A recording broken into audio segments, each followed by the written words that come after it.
அந்த வானத்தை போல மனம் படைச்ச மன்னவனே, பனி துளிய போல குணம் படைச்ச தென்னவனே,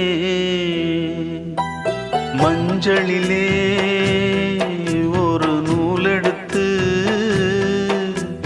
விண்ணுக்கும் மண்ணுக்கும் சம்பந்தம் உண்டுன்னு சொன்னது யாரு? அது மன்னவன் பேரு. அந்த வானத்தை போல மனம் படைச்ச மன்னவனே, பனி துளிய போல குணம் படைச்ச தென்னவனே.